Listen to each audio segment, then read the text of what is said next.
Back to your channel scholar zone. So आज हम करेंगे current affairs of 1 August and 2 August. So let's start our video. सबसे पहले हम करने वाले हैं फॉरेन डायरेक्ट इन्वेस्टमेंट, जिसे हम हिंदी में बोलते हैं विदेशी निवेश। सो लेट्स स्टार्ट। अब देखो तुम्हें क्या है कि तुम जानते हो अपनी कंट्री में बहुत ज़्यादा अनएम्प्लॉयमेंट है। अब देखो अगर क्या होगा, फॉरेन कंट्रीज़ आके अपन की कंट्री में इन्वेस्ट करेंगी, मैन्युफैक्चर इंडस्ट्रीज़ लगाएंगी, तो अपनी कंट्री के जो पीपल्स हैं उनके लिए एम्प्लॉयमेंट बढ़ेगा। करेक्ट। तो ये बहुत ज़रूरी है कि दूसरी कंपनीज हमारे अंदर इन्वेस्ट करें, और ख़ासकर जब एक डेवलपिंग कंट्री होती है ना, तो उसे इंडस्ट्रियल पर्पज़ से सक्सेसफुल होना बहुत ज़्यादा इंपॉर्टेंट हो जाता है। सो यहाँ पे हम बात करेंगे कि कौन सी कंट्रीज़ है जो इंडिया के अंदर इन्वेस्ट करने में इंटरेस्टेड है। सो सबसे पहले है हमारी Singapore, USA, Mauritius, Netherland, Switzerland. These are the top 5 country those are very interested in investing in India. So अब क्या है कि देखो, अब ये टॉपिक हम क्यों पढ़ रहे हैं, क्योंकि तुम्हें पता है इस साल as compared to other years सबसे ज़्यादा इन्वेस्टमेंट हुई है। Like you can see this graph over there, right.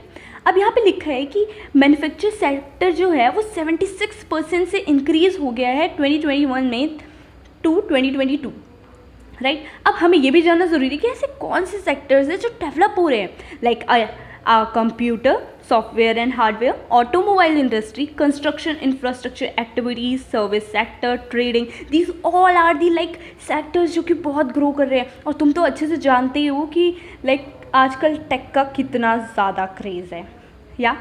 अब तुम जब ये सब सोचते हो तो तुम ये बात सोचो कि अपन का जो बैंगलोर हो ना, उसे टेक हब बोलते हैं, बहुत अच्छे से सब जानते हैं, सारे के सारे बेहतरीन लाइक कॉलेजेस भी वहाँ पर हैं, और बहुत सारे न्यू प्रोजेक्ट्स भी हमें वहीं से मिलते हैं, ठीक है।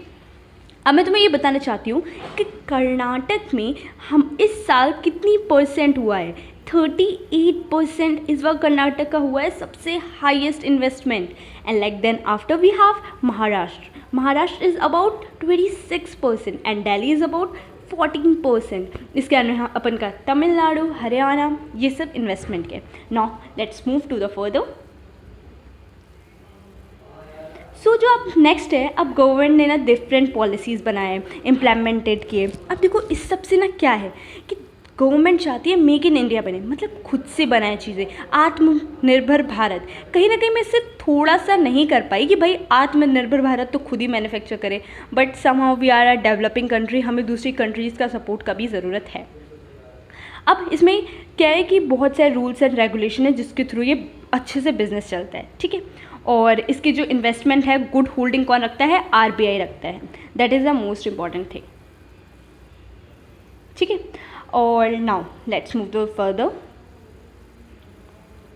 यहाँ पे हम पढ़ने वाले नेक्स्ट टॉपिक जो है हमारा, वो है हमारा action plan for introducing of cheetah in India. You know India में ना चीता जो है वो एक्सटिंक्ट हो गए। अब क्या है कि अपन ना नम्बिया से, जो कि साउथ अफ्रीका में लोकेटेड करता है, वहाँ से हमने ना चीतास को मंगाया। अब तुम सोचो कि हमने नम्बिया से ही क्यों मंगाया है, क्योंकि नम्बिया में ना सबसे ज़्यादा चीता है। That's why we are exporting 50 cheetah from Namibia of South Africa, जो कि अगस्त में किया जाएगा। और कहाँ पे लाया जाएगा उन्हें, कूनो नेशनल पार्क इन मध्य प्रदेश, वहाँ पे, क्योंकि वहाँ पे पहले भी वो पाए जाते थे, तो उनके लिए वो सबसे ज़्यादा सूटेबल इन्वायरमेंट होगा। ये जो MOFECE लिखा है, इसे it's basically union minister for environment, forest and climate change. अब ये जो एक्शन प्लान है ये इंट्रोड्यूस हुआ है इंडिया में, किसके लिए, चीता के लिए हुआ है। 50 चीता इंट्रोड्यूस होंगे as I told you 5 years में। और जो गवर्नमेंट है 1952 में ही चीताज अपने कंट्री से एक्सटेंट हो गए थे। अब जो चीता है ना वो सबसे बड़ा कार्निवोर है, और उसे यहाँ पे प्रॉपर हंटिंग नहीं मिली, हैबिटेट नहीं मिला, इसकी वजह से वो एक्सटेंट हो गए। एशियन चीता जो है वो क्रिटिकली इंडेंजर्ड है, survival in only in Iran है। और अफ्रीकन चीता जो कि अभी भी वनरेबल है, मतलब जो चपेट में है, ख़त्म होने के कगार पर हैं, ठीक है। अब IUCN का फुल फॉर्म है इंटरनेशनल यूनियन फॉर, ये देखो ये लिखा हुआ है, international union for conservation of nature, ठीक है। ये डेफिनेशन याद कर लेना, बिकॉज ICU का पूछ सकते हैं। Like if you belong to bio group, वहाँ पे तो आपको अच्छे से क्लियर होगा what is the meaning of ICU। So next move to the global tiger day 2020, 29 July 2022। A great A recent ICUN suggested that tiger number have increased 40%. अरे ये तो बहुत ही अच्छी बात है. अब 40% से जो इंक्रीज़ हो गई है पॉपुलेशन टाइगर्स की.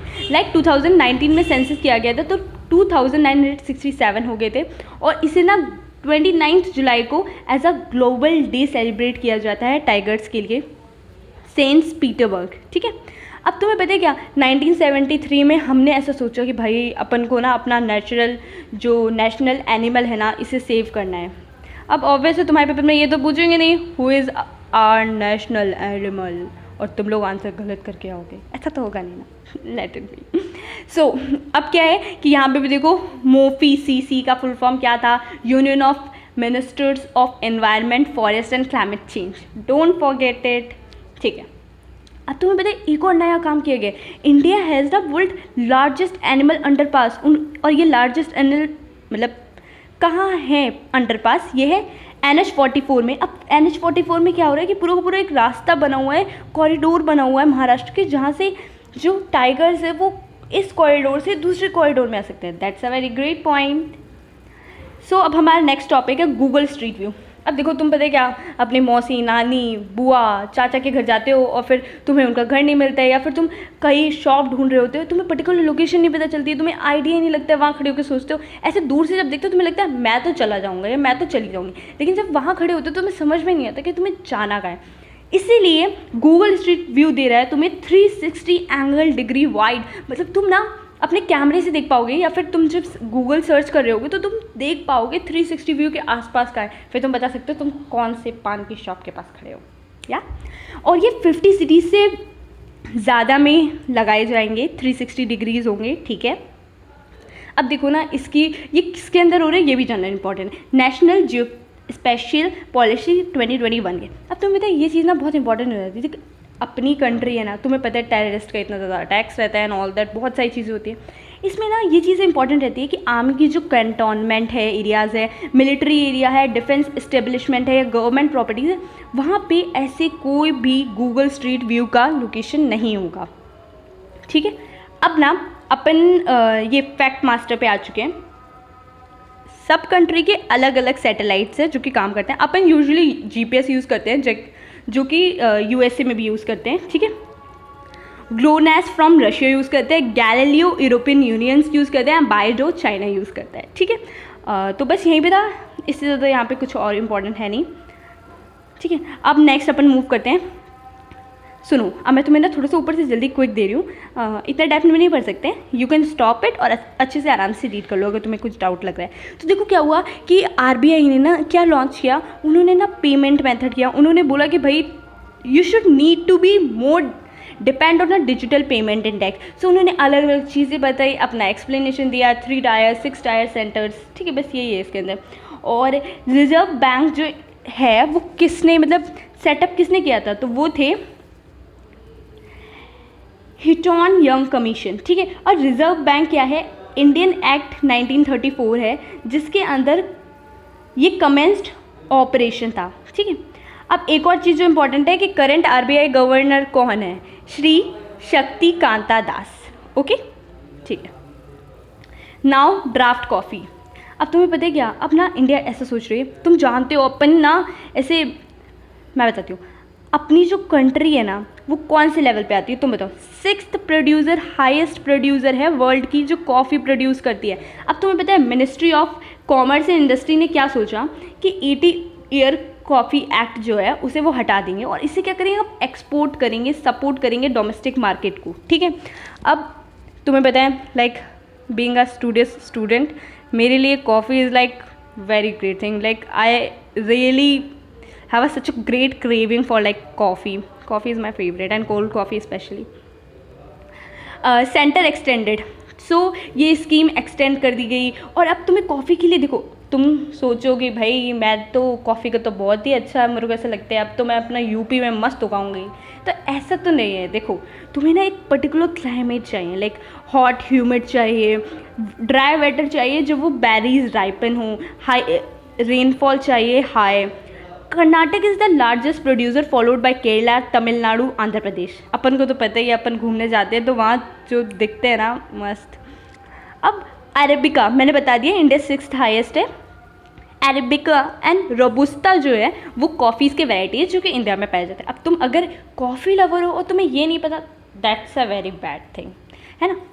सो अब ब्राज़ील जो है, ये क्वेश्चन भी आ सकता है, मैंने काफ़ी बार क्वेश्चंस में देखा है कि Brazil is the largest coffee producer in the world and India is the 6th highest producer in the world. अब तुम ये सोचोगे कि भाई अपनी इंडिया 6th क्यों है, अपनी इंडिया फर्स्ट का है, तो सुनो, अपनी इंडिया फर्स्ट है मिल्क, पल्सेस एंड जूट में। खुशी हुई ना, बस इतना काफ़ी है। चलो नेक्स्ट है अपना digital legal services. Digital legal services में इतना कुछ नहीं है, 6 मतलब सबके पास, जजेस के पास अथॉरिटी होगी। ये जो डिस्ट्रिक्ट लीगल सर्विस अथॉरिटीज़ है ना, ये सब ना एक जज के अंदर काम करते हैं, जो कि जिसे हम बोल सकते हैं कि they are headed by district जज, जो कि डिस्ट्रिक्ट जज के अंदर काम करते हैं। National legal service authorities, Shri NV. अब मैं तुम्हें फैक्ट मास्टर बता रही हूँ, इसमें ज़्यादा इंपॉर्टेंट नहीं था कि नेल्सा क्या होता है, एक बार पढ़ लेना, बहुत ईजी है, समझ में आ जाएगा, इतना कुछ इंपॉर्टेंट नहीं है इसमें। अब Shri NV Raman is the 48th and the current chief justice of India, ठीक है, ये इंपॉर्टेंट है, बात याद रखना। अब ओए होए बैटरी, चाबर पोर्ट। अब चाबर पोर्ट क्या है, सुनो, चाबर पोर्ट ना ये लोकेटेड करता है एशियन कनेक्शंस के लिए। अब देखो क्या होता है, अब मैं तुम्हें जल्दी जल्दी बताती हूँ because it's like taking a long time. देखो मैं तो जहाँ अंडरलाइन कर, चाबर पोर्ट वाला पॉइंट पढ़ी हूँ मैं। Chabahar port is located in Iran. अब तुम्हें पता है इंडिया और ईरान का ना जो कम्युनिकेशंस था वो रुक गया था, just because we can not go for Pakistan. So अब ना एक नया तरीका निकाला है अफ़गानिस्तान और इंडिया को कनेक्ट करने के लिए, चाबर पोर्ट, जो कि जल्द से जल्द शुरू हो जाएगा। और इसके थ्रू ना अपन बहुत सारा माल एक्सपोर्ट कर पाएंगे, इंपोर्ट कर पाएंगे, है ना। So that's all about it. और तुम ये यहाँ पे देख सकते हो कि देखो ये चाबर पोर्ट है, ये अपन का इंडिया है, ये अपन के 2 रास्ते हैं, अपन फटाफट मतलब एक्सपोर्ट कर सकते हैं चीज़ें, ठीक है। अब लाओ एलिफेंट रिजर्व। अब तुम आसाम गए होगे और तुमने हाथी को नहीं देखा होगा तो ऐसा तो हुआ नहीं होगा, या फिर एलिफेंट को नहीं देखा होगा तो ऐसा तो हुआ नहीं होगा।